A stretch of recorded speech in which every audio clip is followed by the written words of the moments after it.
പാലക്കാട് CPM-ൽ നിന്നും കൂട്ടരാജി.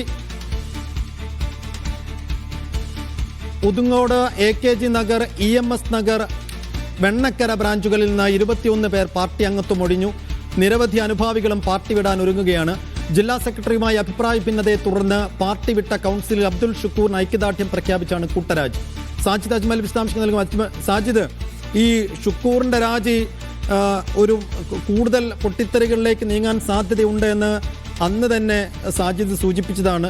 ഇപ്പോൾ ഷുക്കൂറിന് ഐക്യദാർഢ്യം പ്രഖ്യാപിച്ചുകൊണ്ട് കൂടുതൽ ആളുകൾ രംഗത്ത് വരുന്നു, കൂടുതൽ രാജി ഉണ്ടാകാനുള്ള സാധ്യത വരുന്നു.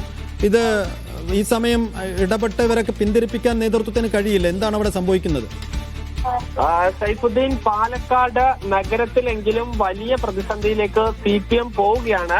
പാലക്കാട് നഗരത്തിൽ CPM-ന് ഏറ്റവും വലിയ ശക്തി കേന്ദ്രമാണ് വെണ്ണക്കര ഭാഗം. വെണ്ണക്കരയിലെ EMS നഗർ, AKG നഗർ, ഉദുങ്ങോട് തുടങ്ങിയ സ്ഥലങ്ങളിലുള്ള 21 ബ്രാഞ്ച് അംഗങ്ങളാണ് ഇപ്പോൾ രാജി വെക്കുമെന്ന് പ്രഖ്യാപിച്ചിട്ടുള്ളത്. നമുക്കറിയാം, ആ പേരിൽ നിന്ന് തന്നെ AKG നഗർ, EMS നഗർ എന്നെല്ലാം പറയുന്നത് CPM-ന്റെ കോട്ടകളാണ്. അങ്ങനെ കുറച്ച് സ്ഥലങ്ങൾ മാത്രമാണ് പാലക്കാട് നഗരത്തിലുള്ളത്. ഈ സ്ഥലത്തെ ആളുകളാണ് ഇപ്പോൾ രാജി വെക്കുന്നത്. അവർ തങ്ങൾ ഇനി പാർട്ടി അംഗമായി തുടരുന്നില്ല എന്ന് കാണിച്ച് ഏരിയ സെക്രട്ടറിക്ക് ഉടൻ തന്നെ കത്ത് നൽകും. ഈ CPM-ന്റെ ഏരിയ കമ്മിറ്റി അംഗവും അതോടൊപ്പം തന്നെ വലിയ ഭൂരിപക്ഷത്തിൽ 500-ലധികം വോട്ടിന്റെ ഭൂരിപക്ഷത്തിലാണ് വെണ്ണക്കരയിൽ നിന്ന് അബ്ദുൽ ഷുക്കൂർ വിജയിച്ചിരുന്നത്. ഈ അബ്ദുൽ ഷുക്കൂർ ഈ കഴിഞ്ഞ ദിവസമാണ് ജില്ലാ സെക്രട്ടറിയുമായി ഏരിയ കമ്മിറ്റി യോഗത്തിൽ വെച്ച് തർക്കമുണ്ടായതിനെ തുടർന്ന് പാർട്ടി വിട്ടത്.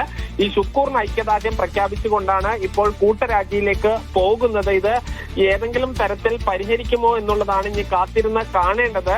ഈ സംസ്ഥാന കമ്മിറ്റി അംഗമായ NN കൃഷ്ണദാസ് ഉൾപ്പെടെ വിഷയത്തിൽ ഇടപെടുമെന്നാണ് പ്രതീക്ഷിക്കുന്നത്. കനത്ത തോൽവിക്ക് പിന്നാലെ പാലക്കാട്ടെ CPM-ൽ നിന്ന് കൂട്ടരാജിയും ഒപ്പം കൊഴിഞ്ഞുപോക്കും വലിയ പ്രതിസന്ധിയും ഉടലെടുത്തിരിക്കുന്നു.